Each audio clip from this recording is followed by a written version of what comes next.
খুলনা যশোরে নির্বাচনী জনসভায় নারী ইস্যুতে জামায়াতের কঠোর সমালোচনা তারেক রহমানের। ভোট গণনায় বিলম্ব প্রতিহতের নির্দেশ। আমাদেরকে সজাগ হতে হবে, চোখ কান খোলা রাখতে হবে, কোথায় কোথায় ষড়যন্ত্রের ওত পেতে বসে আছে।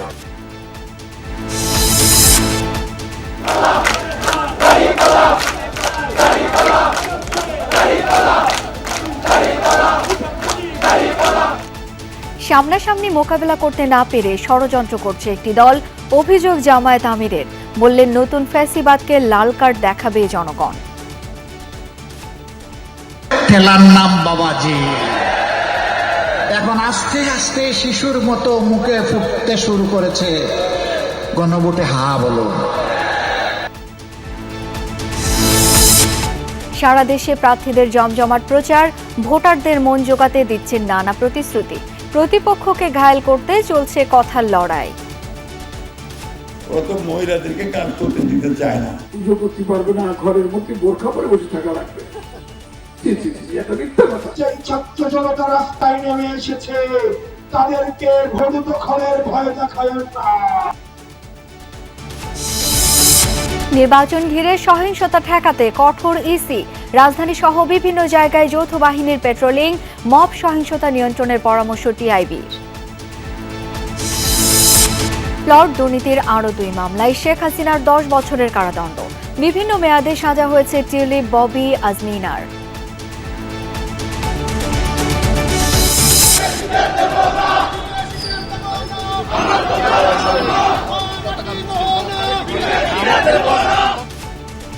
নিউ মোরিং টার্মিনাল ইজারার প্রতিবাদে শ্রমিক কর্মচারীদের ধর্মঘটে অচল চট্টগ্রাম বন্দর।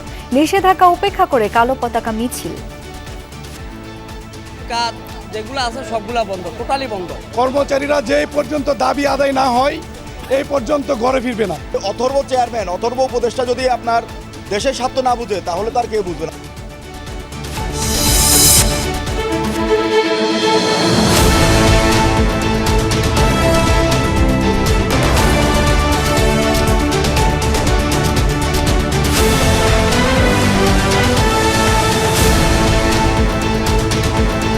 আমন্ত্রণ সন্ধ্যার বাংলাদেশে, সাথে আছি আমি শাওন দত্ত।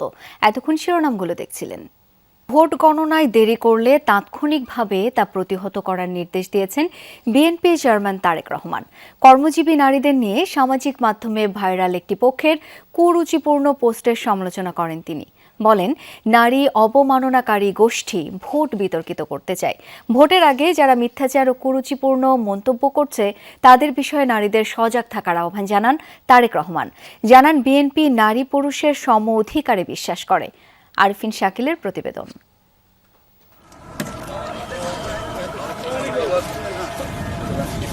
প্রচলিত ধারা ভেঙে নির্বাচনী সফরের বড় অংশে বাসে যাতায়াত করলেও সময় স্বল্পতা এবার বিএনপি চেয়ারম্যান খুলনায় গেলেন হেলিকপ্টারে।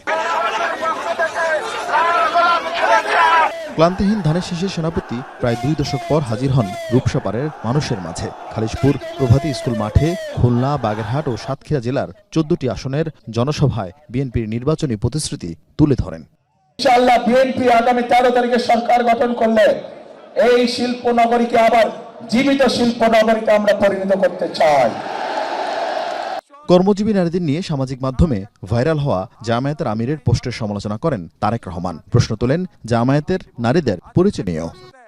আজ আমরা দেখেছি একটি রাজনৈতিক দলের নেতা পরিষ্কারভাবে নারীদেরকে কিভাবে অসম্মানিত করেছে, তাদেরকে খারাপ ভাষা দিয়ে অসম্মানিত করেছে। যখন এই কথা বলার পরে তীব্র সমালোচনা শুরু সমাজের প্রত্যেকটি মানুষের কাছ থেকে, তখন তারা বলছে আইডি বলে হ্যাক হয়ে গেছিল, অথচ আইডি হ্যাক হয়নি। তাদের যারা বিশেষজ্ঞদের মুখের উপরে মিথ্যা কথা বলে, এরা আর যাই হোক এরা দেশ দরদি হতে পারে না। এরা আর যাই হোক এরা কখনো মানুষের দরদি হতে পারে না। খুলনা জনসভা শেষে হেলিকপ্টার করেই যশোরের বিরামপুর স্কুল মাঠের জনসভায় অংশ নেন বিএনপি চেয়ারম্যান। করতালি আর স্লোগানে জিয়া পরিবারের উত্তরসূরিকে স্বাগত জানায় জনসমুদ্র। 7 জেলার 22টি আসনের বিএনপি প্রার্থীদের হাতে দলীয় প্রতীক তুলে দেন তারেক রহমান। এই নির্বাচনকে শুধু নির্বাচন দেখলে হবে না, এই নির্বাচনকে দেখতে হবে রাইট এবং রঙের দিন হিসাবে, দেশপ্রেমিক এবং দেশ বিরোধীদের দিন হিসাবে। এবং বাংলাদেশের মানুষ অতীতে কখনো ভুল করেনি, সকল সময় তারা দেশ প্রেমিকদের সমর্থন দিয়েছে এবং তাই আমরা আল্লাহর রহমতে আত্মবিশ্বাসী, ইনশাআল্লাহ বিএনপি 12 তারিখে আপনাদের সমর্থন পাবে। নির্বাচনকে বিতর্কিত করতে একটি দল উঠে পড়ে লেগেছে বলে অভিযোগ করেন তারেক রহমান। বলেন, এদেশের মানুষ 17 বছর ভোট দিতে না পারলেও তাদের ভোট দেওয়ার অভিজ্ঞতা আছে। নতুন গল্প শুনছি যে এবার বলে ভোট গণনা করতে অনেক বেশি সময় লাগবে, যদি কেউ ভোট গণনা করতে দেরি হবে, এই উসিলা দিয়ে যদি কেউ কোনো সুযোগ নিতে চায়, প্রিয় ভাই বোনেরা, আপনাদেরকে তা প্রতিরোধ করতে হবে। পারবেন ইনশাআল্লাহ। যশোর অঞ্চলের বন্ধ চিনিকল চালু ও ফুল রপ্তানি করা সহ বিএনপির নানামুখী পরিকল্পনার কথা তুলে ধরেন তারেক রহমান। কাজেই জনগণের যদি সমর্থন আমাদের যশোর থেকে পরে হেলিকপ্টারেই ঢাকায় ফিরেন বিএনপি চেয়ারম্যান। এরপর বরিশাল বিভাগীয় জনসভার মাধ্যমে বিএনপি চেয়ারম্যানের ঢাকার বাইরের নির্বাচনী প্রচার শেষ হবে। পূর্ব থেকে শুরু, মধ্যাঞ্চল উত্তরাঞ্চল ঘুরে পশ্চিমে এলেন বিএনপি চেয়ারম্যান তারেক রহমান। তার এই বিনিদ্র ছুটে চলা দিন রাতের ফারাক ভুলে মানুষের কাছে ফেরা যেন এক অনন্য অসাধারণ অনুভূতি তৈরি করছে বিএনপির নেতাকর্মীদের মনে। তাদের বিশ্বাস, শেষ পর্যন্ত মানুষ জিয়াউর রহমান, খালেদা জিয়ার হাত ধরে তারেক রহমানের উপরেই আস্থা রাখবে। তারেক বসন্তে উবে যাবে সব ষড়যন্ত্র, পাল্টে দিবে ভোটের হিসেব নিকেশ। আরিফিন শাকিল, যমুনা নিউজ, যশোর। নির্বাচনে জনগণ নতুন ফ্যাসিবাদকে লাল কার্ড দেখাবে বলে মন্তব্য করেছেন জামায়াত আমির ডাক্তার শফিকুর রহমান। বলেন, একটি দল শুরু থেকে গণভোট হ্যার বিপক্ষে ছিল, তবে মানুষের চাপে পড়ে এখন হ্যার পক্ষে এসেছে। ডাক্তার শফিকুর অভিযোগ করেন, একটি দল নারীদের হেনস্থা করার পর তার প্রতিবাদ করায় তারা জামায়াতের পেছনে লেগেছে। সামনে থেকে মোকাবেলা সাহস না থাকার কারণেই পেছন থেকে ষড়যন্ত্র চলছে।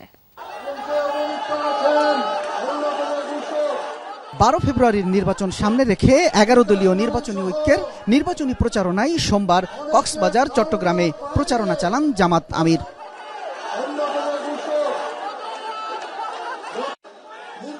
দিনের শুরুতেই কক্সবাজারের মহেশখালীর বড়বাজার প্রাথমিক বিদ্যালয় মাঠের জনসভায় অংশ নেন জামাত আমির। বক্তব্যে তিনি বলেন, একটি দল সামনে থেকে মোকাবেলার সাহস হারিয়ে ফেলেছে, সে কারণেই পেছন থেকে ষড়যন্ত্র করছে। 18 কোটি মানুষের বিজয় হলে সকলের বিজয় হবে, আমিও তার থেকে বাদ পড়বো না ইনশাআল্লাহ। আর দলের, পরিবারের, গোষ্ঠীর বিজয় হলো, তারপরে জাতির উপরে তাণ্ডব চালানো হলো, ধিক্কার জানাই, ওই বিজয় আমাদের প্রয়োজন নেই। 11 দলীয় নির্বাচনী ঐক্য নির্বাচিত হলে 13 ফেব্রুয়ারি এক নতুন বাংলাদেশের যাত্রা শুরু হবে বলে মন্তব্য করেন ডাক্তার শফিকুর। জনগণের কলিজা, হৃদয় জয় করে তাদের ভালোবাসা, তাদের সমর্থন, তাদের স্বচ্ছ ভোট নিয়ে ইনশাআল্লাহ 12 তারিখের পরে 13 তারিখ নতুন বাংলাদেশের উদয় হবে ইনশাআল্লাহ। প্রচারণার বাকি আর মাত্র 8 দিন। নির্বাচনী প্রচারণার শেষ মুহূর্তে এসে কথার লড়াইয়ে জমে উঠেছে নির্বাচনী মাঠ।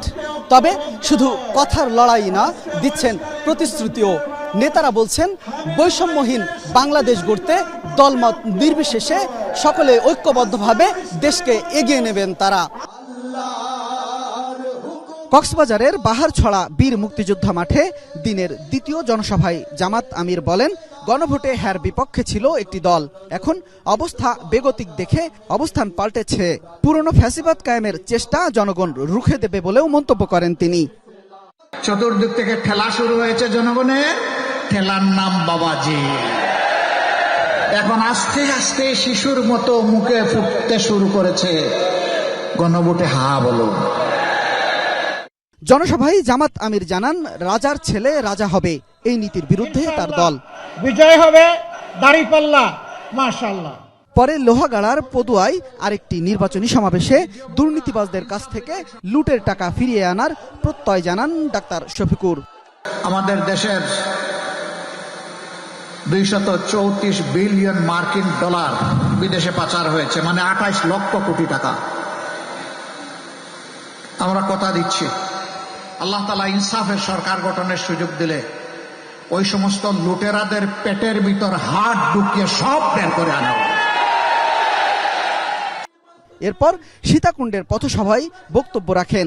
সন্ধ্যায় চট্টগ্রাম মহানগরের বন্দর স্কুল অ্যান্ড কলেজ মাঠের নির্বাচনী সমাবেশের মধ্য দিয়ে শেষ হবে এই অঞ্চলে জামাত আমিরের কর্মসূচি। শামীম রেজা, যমুনা নিউজ, চট্টগ্রাম। দেশজুড়ে প্রচারণার উত্তাপে গরম হয়ে উঠেছে নির্বাচনী মাঠ। গ্রাম থেকে শহর ভোটারদের দোরগোড়ায় ছুটে যাচ্ছেন প্রার্থীরা। সব আসনে সব দলের গণসংযোগ, সমাবেশ সহ নানা কর্মসূচি চলছে দিনভর। প্রতিশ্রুতির ফুলঝুরি সাজিয়ে ভোট চাইছেন নিজ নিজ মার্কায়। সম্প্রীতির বন্ধনে সুষ্ঠু নির্বাচনের প্রত্যাশা সকলের।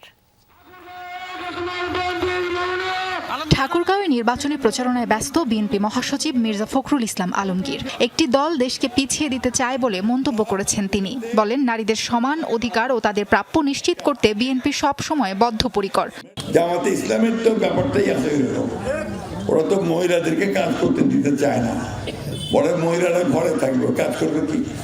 নারীদের যারা অবমাননা করে তাদের পক্ষে এদেশের নারী সমাজ থাকতে পারে না, এমন মন্তব্য করেছেন বিএনপির স্থায়ী কমিটির সদস্য ও কক্সবাজার 1 আসনে ধানের শীষের প্রার্থী সালাউদ্দিন আহমদ। আমি একজন সেবক, বাংলাদেশের স্বাধীনতা সার্বভৌমত্বের রক্ষক। তোমরা মৃত্যুঞ্জয়ী বীর হবে। আমার সন্তানরা আমরা যা করতে পারি নাই, তোমরা তা করে দেখাবে। রাউজানের নির্বাচনী পথসভার মধ্য দিয়ে প্রচারণা শুরু করেন চট্টগ্রাম 6 আসনের বিএনপি প্রার্থী গিয়াসউদ্দিন কাদের চৌধুরী। দিনভর গণসংযোগে রাউজানকে সন্ত্রাস, চাঁদাবাজি মুক্ত করে শান্তি প্রতিষ্ঠা সহ অবকাঠামোগত উন্নয়নের অঙ্গীকার করেন তিনি। সন্ত্রাসমুক্ত গড়ন লাইল সন্ত্রাসমুক্ত হইলে এই মেডিহারা সরাইল মেডিহাইতে ইয়ে বন্ধ হয়ে যাবে। খুলনা 5 আসনে গ্রাম, পাড়া, মহল্লায় গণসংযোগ, উঠান বৈঠক ও পথসভা করেছেন জামায়াতের প্রার্থী ও কেন্দ্রীয় সেক্রেটারি জেনারেল মিয়া গোলাম পরোয়ার। বলে কি যে তোমরা দাবি করলে ভোট দিলি, আমার হিন্দু দিদি, কাকিমা, পিসিমা শাখা সেতুর করতে পারবে না, পুজো করতে পারবে না, ঘরের মধ্যে বোরখা পরে বসে থাকা লাগবে। এটা মিথ্যা কথা। সিলেট 1 আসনের বিএনপি প্রার্থী খন্দকার মুক্তাদিরের পক্ষে প্রচারণা চালিয়েছেন সিলেট 4 আসনে ধানের শীষের প্রার্থী আরিফুল হক চৌধুরী। বিএনপিকে জয়ী করতে নগরবাসীকে ঐক্যবদ্ধ হওয়ার আহ্বান জানান তারা। অন্যদিকে সিলেটকে সম্প্রীতির শহর আখ্যা দিয়ে সুষ্ঠু ভোটের প্রত্যাশা করেন সিলেট 1 আসনের জামায়াত প্রার্থী মাওলানা হাবিবুর রহমান। 6টা আসনে আমাদের যারাই বিএনপি সমর্থিত সবার জন্য আমরা আবেদন করব, প্রত্যেকের কাছে ধর্ম বর্ণ নির্বিশেষে সবাই যেন ধানের শীষে ভোট দিয়ে জয়যুক্ত করে। আমাদের কিছু কর্মীরা মাঝে মধ্যে আপত্তি দেয় যে ব্যানার ছিঁড়ে নেওয়া হয়েছে, আমাদেরকে বাধা দেওয়া হচ্ছে, এমন হচ্ছে। তো এটা তো ঠিক না। আসলে সবাই মিলে আসলে একটা সুন্দর নির্বাচন করি। দিনাজপুর 5 আসনে এনসিপির প্রার্থী ডাক্তার আব্দুল আহাদের নির্বাচনী পদযাত্রা হয়েছে। এতে যোগ দেন দলের মুখ্য সংগঠক হাসনাত আব্দুল্লাহ। একই প্রচারণায় অংশ নেন এনসিপি মুখপাত্র আসিফ মাহমুদ সজীব ভুইয়া। হাসিনার রক্তচক্ষুকে উপেক্ষা করে, কমান্ড ট্যাগের ভয়কে উপেক্ষা করে, মিলিটারি গোলাবারুদের ভয়কে উপেক্ষা করে যেই ছাত্র জনতা রাস্তায় নেমে এসেছে তাদেরকে ভোট দখলের ভয় দেখায় না। পঞ্চগড় 1 আসনের প্রত্যন্ত গ্রামে গণসংযোগ ও উঠান বৈঠক করেছেন এনসিপির উত্তরাঞ্চলের মুখ্য সংগঠক সার্জিস আলম। নানা প্রতিশ্রুতিতে ভোট চাইছেন শাপলাকুলি মার্কায়। অন্তত 10-15-20টার মতো পথসভা করছি, উঠান বৈঠক করছি। এরপরে আমরা আমাদের জায়গা থেকে বাজারগুলোতে বিকালের পর থেকে 3 থেকে 4টা পথসভা করছি। কুমিল্লা 9 আসনের লাকসামে ইসলামী আন্দোলন বাংলাদেশ মনোনীত প্রার্থী সেলিম মাহমুদের নির্বাচনী জনসভায় অংশ নেন চরমোনাই পীর মুফতি রেজাউল করিম। ফেনী 2 আসনে প্রশাসনের প্রতি পক্ষপাতের অভিযোগ তুলেছেন জামায়াত সমর্থিত 11 দলীয় জোটের প্রার্থী এবি পার্টির চেয়ারম্যান মুজিবুর রহমান মঞ্জু। রিটার্নিং অফিসারের কাছে লিখিত অভিযোগ দিয়েছেন তিনি। রংপুরের 6টি আসনেই জমজমাট প্রচারণা চালাচ্ছেন বিএনপি, জামায়াত সহ বিভিন্ন দলের প্রার্থীরা। নড়াইল 2 আসনে প্রচারণা চালিয়েছেন জামায়াতের প্রার্থী আতাউর রহমান বাচ্চু। নাটোর 3 আসনে গণসংযোগ সমাবেশ করেছেন বিএনপি প্রার্থী আনোয়ারুল ইসলাম আনু। নাটোর 4 আসনে মাঠ চষে বেড়াচ্ছেন জামায়াত প্রার্থী আব্দুল হাকিম।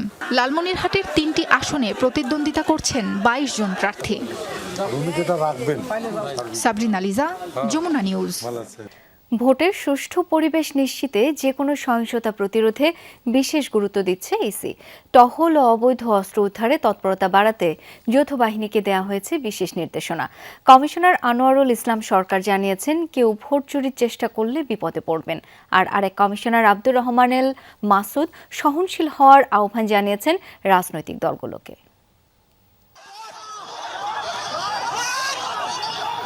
তফসিল ঘোষণার পর থেকে এ পর্যন্ত প্রায় 250 সহিংসতা ঘটেছে।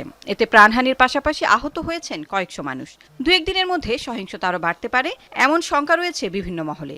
এ নিয়ে প্রশ্ন করা হলে ইসি আনোয়ারুল ইসলাম সরকার জানান, এ ব্যাপারে সজাগ আছে কমিশন। স্ট্রাইকিং ফোর্স নামবেন, তাদের মুভমেন্ট আরও ভিজিবল হবে এবং চেকপোস্ট বলে যে বর্ডার এরিয়া, অস্ত্র উদ্ধার, এগুলো আরও দৃশ্যমান হবে কালকে পরশু থেকেই। সুতরাং আপনারা যেরকম আশঙ্কা করতেছেন যে নির্বাচন এগোচ্ছে, সহিংসতা বাড়বে, প্রিভেন্টিভ মেজার হিসেবেও আমরা আমাদের প্রস্তুতি আরও বহুগুণে বেড়ে যাবে এই কয়েকদিনে। পক্ষের ভোট একটা যুদ্ধ, এখানে উত্তেজনা থাকবে, কিন্তু আমরা নির্বাচন কমিশন থেকে সবসময় আশা করব যে সংশ্লিষ্ট পক্ষগণ সংযমের পরিচয়, ধৈর্যের পরিচয়। ভোট চুরি, জাল ভোট অর্থাৎ ভোট কারচুপির সাথে কেউ জড়িত থাকলে পার পাবে না হুঁশিয়ারি দেন এই কমিশনার। কেউ কেউ বলতে চাচ্ছেন যে ছেলে মানুষও কি বলে যে জাল ভোট দেওয়ার জন্য বুরকা পরে আসবেন বা একই ব্যক্তি বারবার আসার জন্য বুরকা পরবেন। এইটা এইবার কোনোভাবে এটা সুযোগ পাবে না এবং এটি যারা করার প্ল্যান প্রোগ্রাম করছেন আপনাদের মিডিয়ার মাধ্যমে জানাতে চাই, এ ধরনের অ্যাটেম্প নিলে তারা নিশ্চিত বিপদে পড়বেন এবং সর্বোচ্চ শাস্তির সম্মুখীন হবেন। জানান, সরকারি কর্মকর্তারা ও বিভিন্ন মন্ত্রণালয় এখনো গণভোটের হেনার পক্ষে প্রচারণা চালাচ্ছে এমন অভিযোগ পেয়েছে ইসি। আমাদের কাছে কেউ কেউ জানিয়েছেন, লিখিতভাবেও দিয়েছেন, আমরা আইনগত ব্যবস্থা নেব। সহিংসতা রোধে রাজনৈতিক দলগুলোকে সহনশীল হওয়ার আহ্বান জানিয়েছে ইসি। লাভলি বিথি, যমুনা নিউজ, ঢাকা। নির্বাচন সুষ্ঠু ও শান্তিপূর্ণ করতে সারা দেশে আইন শৃঙ্খলা রক্ষা বাহিনীর 9 লাখের বেশি সদস্য দায়িত্ব পালন করবে, জানিয়েছেন স্বরাষ্ট্র উপদেষ্টা মোহাম্মদ জাহাঙ্গীর আলম চৌধুরী। গ্রহণযোগ্য সুষ্ঠু নির্বাচনের জন্য এরই মধ্যে নেওয়া হয়েছে সব ধরনের প্রস্তুতি। ভোটারদের সচেতন করতে নিয়মিত টহলের পাশাপাশি সচেতনতামূলক প্রচার চালিয়েছে যৌথ বাহিনী। নির্বাচনে ভোটারদের নিরাপত্তাকে প্রাধান্য দেওয়ার কথা বরাবরই বলেছে কমিশন। ভোটের প্রাণ সে ভোটাররা কতটা আশ্বস্ত আর কতটা চিন্তিত 12 ফেব্রুয়ারি নির্বাচন ঘিরে প্রত্যাশাই বা কি? জাল ভোট হয়েছে বা আগে ভোট দিয়েছে, এখন সবসময় তো আমাদের একটা দুশ্চিন্তা থাকে। সুস্থ নির্বাচনের জন্য চাই আমরা কোনো গ্যাঞ্জাম, কোনো শৃঙ্খলা বজায় সবকিছুভাবে আমরা চাই। আস্থা ফেরাতে রাজধানীর বিভিন্ন স্থানে পুরোদমে টহল কার্যক্রম শুরু করেছে যৌথ বাহিনী। ঝুঁকিপূর্ণ কেন্দ্র চিহ্নিত করে নেওয়া হয়েছে বাড়তি নিরাপত্তা। আমাদের নিরাপত্তাটা কি, অনেকের মধ্যে এই প্রশ্নটা তৈরি হয়েছে বা হতে পারে। তাদের যে আস্থার জায়গাটা, সেখানে আমরা আমাদের তরফ থেকে আমরা নিশ্চিত করতে যাই তারা সুন্দরভাবে সুষ্ঠুভাবে ভোট কেন্দ্রে যেতে পারবেন। সবকিছুকে মাথায় রেখে আমরা ঝুঁকিপূর্ণ কেন্দ্রগুলো নির্বাচন করেছি, যাতে নির্বাচনকালীন সময়ে আমরা তড়িৎ গতিতে যে কোনো সময় আমরা প্রতিক্রিয়া প্রদানে যাতে সক্ষম হই। বরিশালে আইনশৃঙ্খলা বিষয়ক মতবিনিময় সভায় স্বরাষ্ট্র উপদেষ্টা জানান, নির্বাচন সুষ্ঠু ও শান্তিপূর্ণ করতে সারা দেশে আইনশৃঙ্খলা বাহিনীর 9 লাখের বেশি সদস্য মোতায়েন থাকবে। ভোট নির্বিঘ্ন করতে নেওয়া হয়েছে সব ধরনের প্রস্তুতি। বডি ক্যামেরা রাখা হয়েছে, এবার কেউ কিন্তু পার পাবে না। সিসিটিভি প্রত্যেকটা জায়গাতে, আগে যে ওই যে স্ট্যাপিং করে চলে গেছেন এ কিন্তু ছবি উঠে থাকবে, আর প্লাস ওই জায়গায় ড্রোন থাকতেছে। সেনা সদস্য, র্যাব, আনসার, কোস্টগার্ডের পাশাপাশি বিএনসিসির সদস্যরাও নির্বাচনে দায়িত্ব পালন করবে বলে জানিয়েছেন উপদেষ্টা। হুমায়ুন রশিদ, যমুনা নিউজ, ঢাকা। মব সহিংসতা নিয়ন্ত্রণে আনতে না পারলে 12 ফেব্রুয়ারি নির্বাচনে প্রভাব পড়বে মনে করেন ট্রান্সপারেন্সি ইন্টারন্যাশনাল বাংলাদেশ টিআইবির নির্বাহী পরিচালক ডক্টর ইফতেখারুজ্জামান। সরকার শুরু থেকেই মব সহিংসতা প্রতিরোধে তৎপরতা দেখাতে পারেনি বলেও মত সংস্থাটির। সুষ্ঠু নির্বাচনের লেভেল প্লেইং ফিল্ড দৃশ্যমান নয় বলেও উঠে এসেছে তাদের প্রতিবেদনে। অন্তর্বর্তী সরকারের ১.৫ বছরের মূল্যায়ন করেছে টিআইবি। সকালে ধানমন্ডির মাইডাস সেন্টারে প্রকাশিত গবেষণা প্রতিবেদনে সংস্থাটি জানায়, নির্বাচনের তফসিল ঘোষণার পর এ পর্যন্ত ১৫ জনের মৃত্যু হয়েছে। ২০২৫ সালে ৪০১টি রাজনৈতিক সহিংসতায় ১০২ জন নিহত এবং ১৩৩৩টি অস্ত্র নিখোঁজের তথ্য উঠে এসেছে গবেষণায়। জানানো হয় ১৮৯ জন সাংবাদিককে চাকরিচ্যুত করা হয়েছে। সাংবাদিকদের এক মামলায় গ্রেফতার করে জড়ানো হয়েছে আরেক মামলায়। গণমাধ্যমের যে কর্মীরা যাদেরকে হত্যাকাণ্ডের সাথে জড়িত থাকার অভিযোগে অভিযুক্ত করে ঢালাওভাবে মামলায় সম্পৃক্ত করে আটক রাখা হয়েছে। বিদায়ী পরিহাস হিসাবে সরকার ২টি কমিশনের প্রস্তাব করেছে, অধ্যাদেশ, যার মাধ্যমে আসলে গণমাধ্যমকে আরও বেশি সরকারি নিয়ন্ত্রণে রাখার পায়তারা আমরা দেখতে পেয়েছি। ডক্টর ইফতেখার বলেন, সরকারের সর্বোচ্চ পর্যায় থেকে সম্পদের হিসাব না দেওয়ার কারণে স্বচ্ছতা জবাবদিহিতা লঙ্ঘন হয়েছে। পাশাপাশি বিচারের বিষয়ে প্রশ্ন আছে বলেও মন্তব্য করেন তিনি। বিচার এবং প্রতিশোধ দুটির মধ্যে এক ধরনের একাকার করে হয়েছে। এটাকে বাস্তবে বিচার কতটুকু আর প্রতিশোধ কতটুকু, সেই প্রশ্ন বিতর্কটা সবসময় থেকে যাবে বলে আমি মনে করছি। রাজনৈতিক দলগুলোর অনড় অবস্থানের কারণে জুলাই সনদ দুর্বল হয়েছে। সরকার শুধু সংস্কারের চিন্তা করেছে, বাস্তবায়নের ঝুঁকি বিবেচনায় নেয়নি বলেও মন্তব্য করেন ডক্টর ইফতেখার। নির্বাচনী ব্যবস্থাকে প্রভাবিত করার যে প্রবণতা সবসময় ছিল সেটি অব্যাহত আছে। লেভেল প্লেইং ফিল্ড সৃষ্টি করার পথে সবচেয়ে বড় যে অন্তরায়গুলো, তার মধ্যে অন্যতম অর্থ, পেশি এবং ধর্ম, এই তিনটি শক্তির অপব্যবহার প্রকট দৃষ্টান্ত দেখা যাচ্ছে। টিআইবির মূল্যায়নে বলা হয়, অর্থ, পেশি ও ধর্মভিত্তিক রাজনীতির হাতে নারীর অংশগ্রহণ ও জনপ্রতিনিধিত্ব অনেকটাই জিম্মি। রাজনীতিতে নারীর প্রতিনিধিত্ব নিশ্চিতে অন্তর্বর্তী সরকার ব্যর্থ।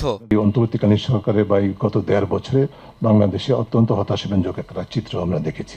শাকিল হাসান, যমুনা নিউজ, ঢাকা। পূর্বাচল প্লট দুর্নীতির আরও ২ মামলায় ১০ বছরের কারাদণ্ড পেলেন সাবেক প্রধানমন্ত্রী শেখ হাসিনা। একই সাথে টিউলিপ সিদ্দিকের ৪ বছর, আজমিনা সিদ্দিক ও রাদওয়ান মুজিব সিদ্দিককে ৭ বছর করে কারাদণ্ড দিয়েছেন আদালত। রাষ্ট্রপক্ষের আইনজীবীরা বলছেন, টাকা দিয়ে রাজুকের প্লট কিনলেও প্লট কেনার ক্ষেত্রে কোনো আইনেরই তোয়াক্কাই করেননি তারা।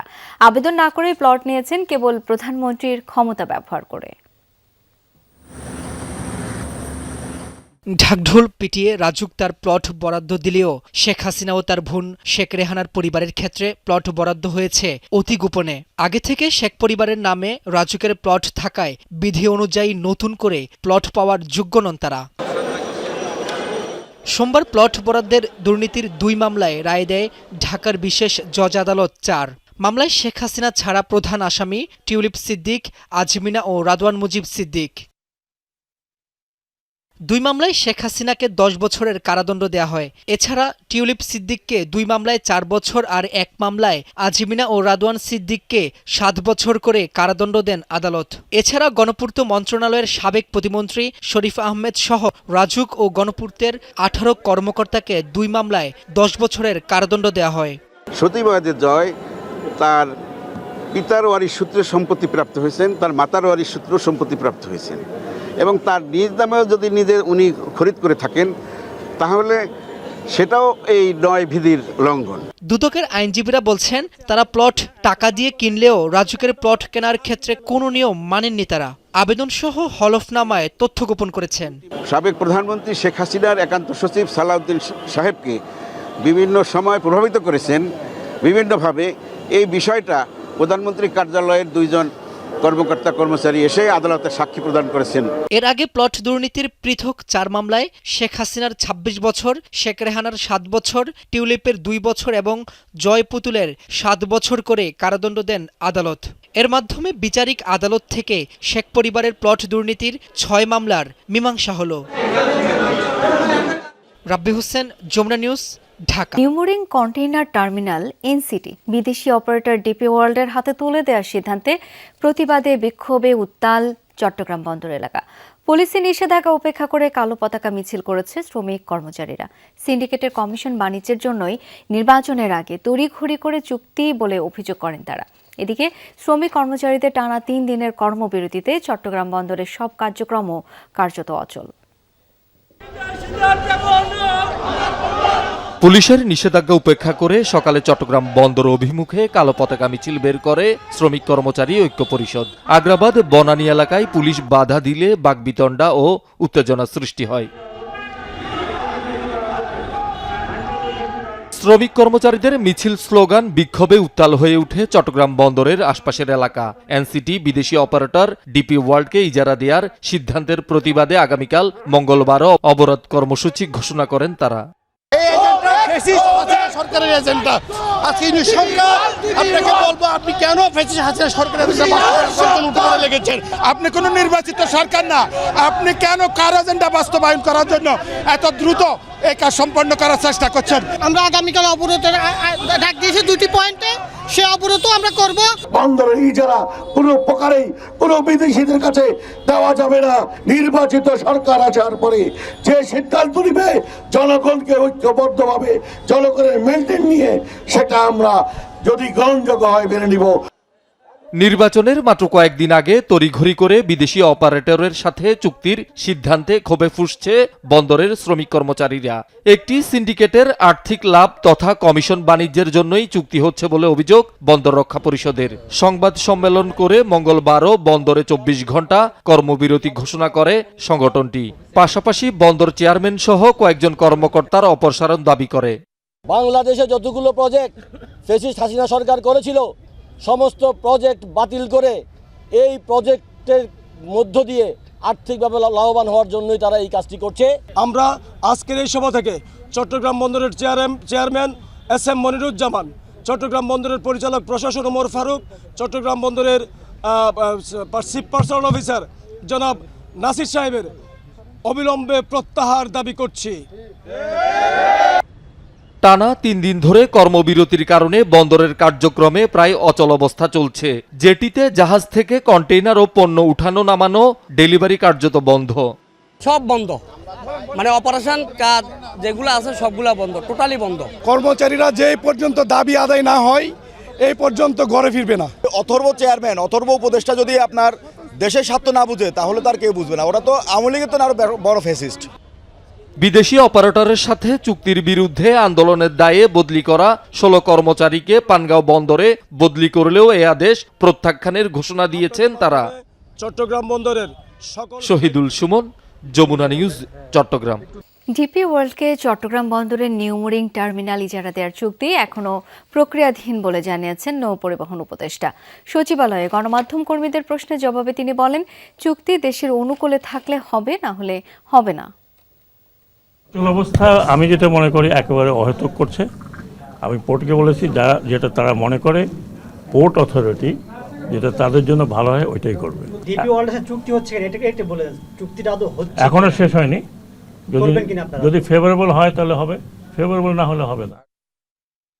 তরুণদের সঙ্গে চায়ের আড্ডায় মাতলেন ব্যারিস্টার জাইমা রহমান। হাস্যোজ্জ্বল আড্ডায় উঠে আসলো নানা সিরিয়াস বিষয়। আগামী ঢাকা কিংবা বাংলাদেশ কেমন দেখতে চায় তরুণ শিক্ষার্থীরা, তাই জানতে চাইলেন ব্যারিস্টার জাইমা। তুলে ধরলেন বাসযোগ্য ঢাকা নিয়ে প্রত্যাশার কথা। বললেন, সাইবার বুলিং নারীর মত প্রকাশে বাধা। আমি তো আপনাদের সাথে জিলাপি ফুচকা খেয়ে খাবো। Please help yourselves. I'll join you shortly. একবার এই টেবিল তো আবার অন্য টেবিলে রাজধানীর বিভিন্ন প্রাইভেট বিশ্ববিদ্যালয়ের শিক্ষার্থীদের সঙ্গে মন খুলে আলাপ করলেন তারেক জুবাইদা দম্পতির একমাত্র উত্তরসূরি ব্যারিস্টার জাইমা জার্নাজ রহমান। আপাতত এমনিতে আপনারা যদি বন্ধুদের সাথে আড্ডা দিতে চান কোথায় যান? ঢাকায় তো আড্ডা দেওয়ার জায়গা। শিরোনাম চায়ের আড্ডা। বনানী DOHS মাঠে তাই ছিল না ধরা বাঁধা বিষয় বা ইস্যু। বৈঠকি মেজাজে জাইমা রহমান শুনলেন, জানলেন, বুঝলেন তারুণ্যের মেট্রোপলিস ভাবনা। মন খোলা আলাপচারিতায় মেলে ধরলেন নিজের চিন্তা আর অভিজ্ঞতার ডালি। ওই ধরনের চাকরি, ওই ধরনের অ্যাক্সেস শুধু কিছু জনের কাছেই রয়েছে। But you have to open it up, the platform. Zaima Rahman শঙ্কিত সাইবার বুলিং নিয়ে। শুধু আইন নয়, জোর দিলেন এর প্রয়োগ, সচেতনতা ও সামষ্টিক জ্ঞানের উপর, যা নারীর মুক্ত মত প্রকাশের সুযোগ করে দিবে। অন্যদেরকে ওভাবে অ্যাটাক করতে না, সারাক্ষণ ক্ষতি করতে না, বুলিং করতে না কোনো দিক থেকে। আচ্ছা ঠিক আছে, মানে we can all live coexist peacefully side by side. Cyber bullying এর জন্য আরও মানে মহিলারা যে মানে মত প্রকাশ করবে, ভাবচিন্তা প্রকাশ করবে, ওটা করার মানে সাহস থাকে না। রিপোর্টিং এর ওরকম কোনো স্টেপ নেয়, যদি থাকে ওটার ব্যাপারে মানে মানুষদেরকে তো জানতে হবে। হয়তো বা মনে করেন স্কুল থেকে যদি শেখানো হয় যে এটা হলে এটা করতে লাগবে। নগর পরিকল্পনা নিয়ে নিজের মতামত ও দৃষ্টিভঙ্গির কথাও জানান জায়মা। গুরুত্ব দিলেন সড়ক নিরাপত্তায়। তারুণ্যের শক্তিকে কাজে লাগানো, মেধা পাচার রোধ, চাকুরির নিরাপত্তার মতো বিভিন্ন বিষয় উঠে এলো আড্ডায়। ঢাকাতে ওরকম কমিউনাল স্পেসেস নাই, মনে করেন কমিউনাল লাইব্রেরি, মানে পার্কও, যেখানে হয়তো কমিউনিটি সেন্টার্সও, মানে মানুষের যে আসবে মিশবে একটা জায়গা, ওইটা যদি আরো বানানো হয় তখন হয়তো বা নিরাপত্তার দিক দিয়েও একটা মানে একটা বেনিফিট। আর এবং সবাই হয়তো বা অত ফোনে ব্যস্ত থাকবে না, কিছু করার থাকবে ইন্টারাকশনে। ফ্লাইওভার অনেকগুলো ক্রিস ক্রসিং, কিন্তু ওরকম পার হওয়ার মতো সুযোগ সুবিধা কিন্তু অনেক জায়গায় নাই। নিরাপদ কর্মক্ষেত্র, যৌক্তিক কর্মঘণ্টা, অবসর আর মানসিক স্বাস্থ্য সুরক্ষায় গুরুত্ব দেন তারেক কন্যা barrister Zaima Rahman. There's like part-time jobs for undergrads. Also internship, mentorship programs also prevalent now. Saifuddin Robin, Jamuna news, Dhaka. ত্রয়োদশ জাতীয় সংসদ নির্বাচনকে সামনে রেখে ভোটারদের দরজায় দরজায় ঘুরছেন প্রার্থীরা। উল্লেখযোগ্য প্রার্থীরা ইশতেহার দিয়ে আকর্ষণ করতে চাইছেন ভোটারদের। তবে ভোটাররা বলছেন, এমন ইশতেহার আর প্রতিশ্রুতি আগেও শুনেছেন তারা। স্রেফ আশার বাণী নয়, তাদের চাওয়া এলাকার উন্নয়নে সত্যি সত্যি কাজ করবেন জনপ্রতিনিধিরা। ঢাকা 17 আসনের ধানের শীষের পক্ষে এমন বিশাল মিছিল। এতে অংশ নেন বিএনপির শত শত নেতাকর্মী সমর্থক। বনানী থেকে শুরু হয়ে গুলশান 2 ও গুলশান 1 ঘুরে মিছিলটি শেষ হয় মহাখালী। মিছিলে কথায় শোনা যায় নানান প্রতিশ্রুতির আশ্বাস। গুলশান বনানীর মানুষ তারেক রহমানের বিকল্প কিছু ভাবতে পারে না। এই এলাকার ভোটাররা কি চাইছেন জনপ্রতিনিধি যারা হবেন তাদের কাছে? এই এলাকার ভোটাররা চায় ন্যায়, নীতি, আদর্শ, উন্নয়ন, সেই সাথে আইন শৃঙ্খলা রক্ষা, দেশের শান্তি শৃঙ্খলা। আমি চাই ধনী গরিবের যে সমতাটা সেটা প্রতিষ্ঠা হোক। বিএনপির কাছে আকাঙ্ক্ষা তাদের দেশের উন্নয়ন, জনগণের নিরাপত্তা, কর্মসংস্থান। এদিকে ঢাকা 18 আসনের প্রধান সমস্যা জলাবদ্ধতা। এলাকার নারীদের আরেক চাওয়া রান্নার চুলা জ্বলুক নিয়মিত। আমরা চাই যাতে আমরা ঠিক মতো গ্যাস পাই। আমাদের মানে সকাল থেকে বিকাল রাত পর্যন্ত গ্যাস থাকে না, আমাদের অনেক কষ্ট হয়। পানি ভালোভাবে আসে না, পানি গন্ধ কয়, পানি থাকে না আমাদের বাসায়। যারা বয়স্ক ভাতার জন্য অনেক ঘোরাঘুরি করে, কিন্তু ওনারা সুযোগ সুবিধা পাচ্ছে না। কিন্তু জনপ্রতিনিধি হতে চাইছেন যারা, তারা কতটা প্রত্যাশা পূরণ করবেন? আপনারা যে নির্বাচিত করেন আমাকে, আমরা চেষ্টা করব যে গ্যাস সেবামূলক সংস্থাগুলো আছে তাদের সাথে সমন্বয় করে গ্যাস প্রবাহ বাড়াতে। রাজধানীর রূপনগর, কালশী, পল্লবী ও মিরপুরের একাংশ নিয়ে ঢাকা 16 আসন। সন্ত্রাস, মাদক, চাঁদাবাজি এই এলাকার অন্যতম সমস্যা। ভোটাররা বলছেন এলাকার এসব সমস্যা চিরাচরিত। সরকারের পর সরকার বদলালেও পাল্টায়নি ভাগ্য। সন্ত্রাসী আছে, চাঁদাবাজি আছে, এগুলা যাতে সমস্যার সমাধান করে, রাস্তাঘাটগুলা উন্নয়ন করে। আমাদের গ্যাসের সমস্যাটাই মূল সমস্যা। আর বিশেষ করে হলে বর্ষার দিনে আমাদের এলাকা উঁচা নিচা এলাকা, তো ড্রেন সিস্টেমটা ভালো না। সমস্যা সমাধানে প্রার্থীদের ইশতেহারে পুরোপুরি ভরসা রাখতে পারছেন না ভোটাররা। বলছেন খুব বেশি পরিবর্তন দেখবেন এমন আশা নেই, কারণ আগে কথা রাখেনি কেউ। সবাই বলে কিন্তু করে তো কেউ না। এটা তো দীর্ঘদিন দিয়ে দেখতে আসতেছি, এইভাবেই চলতেছে। এখন কার উপরে ভরসা করব বলেন? সবাই তো বলতেছে, এখন দেখা যাক কে জয়লাভ করে, কে কাজ করে দেশের জন্য। ভোটারদের আকর্ষণে প্রার্থীরা ইশতেহার নিয়ে যেভাবে প্রতিযোগিতা করছেন, এলাকার উন্নয়নেও সেই প্রতিযোগিতা থাকবে এমনটাই আশা ভোটারদের। আল আমিনা কহন, যমুনা নিউজ, ঢাকা। অ্যাবস্টেইন কেলেঙ্কারির জেরে লেবার পার্টি থেকে পদত্যাগ করলেন সাবেক ব্রিটিশ মন্ত্রী লর্ড পিটার ম্যান্ডেলসন। ম্যান্ডেলসন জানান, সোমবার সন্ধ্যায় লেবার পার্টির মহাসচিব হোলি রিডলিকে চিঠি লিখে আনুষ্ঠানিকভাবে পদত্যাগপত্র জমা দিয়েছেন তিনি। সম্প্রতি প্রকাশিত অ্যাবস্টেইন ফাইলসে দাবি করা হয় 2003 ও 4 সালে 3 দফায় দুর্ধর্ষ যৌন অপরাধী জেফ্রি অ্যাবস্টেইন মোট $75,000 দিয়েছেন ম্যান্ডেলসনকে। তখন হার্টলপোলের লেবার এমপি ছিলেন তিনি। এছাড়া 2003 সালে তার সমকামী সঙ্গী রেনালদো আভিলা দা সিলভার ব্যাংক অ্যাকাউন্টে $25,000 পাঠানো তথ্য উঠে এসেছে মার্কিন বিচার বিভাগের ইমেইলে। 2004 সালে ম্যান্ডেলসনের নামে থাকা দুটি ভিন্ন অ্যাকাউন্টে আরও 2 দফায় $25,000 করে পাঠানো হয় বলে ব্যাংক নথিতে উল্লেখ রয়েছে। কিন্তু এসব অর্থ গ্রহণের কথা মনে নেই বলে দাবি ম্যান্ডেলসনের। তবে অ্যাবস্টেইনের সঙ্গে পরিচিতি থাকায় দুঃখ প্রকাশ করেন তিনি। এর আগে অ্যাবস্টেইনের সাথে অতীত সম্পর্কের কারণে গেল বছর যুক্তরাষ্ট্রে ব্রিটিশ রাষ্ট্রদূতের পদ থেকে বরখাস্ত করা হয়েছিল ব্রিটিশ এই রাজনীতিবিদকে।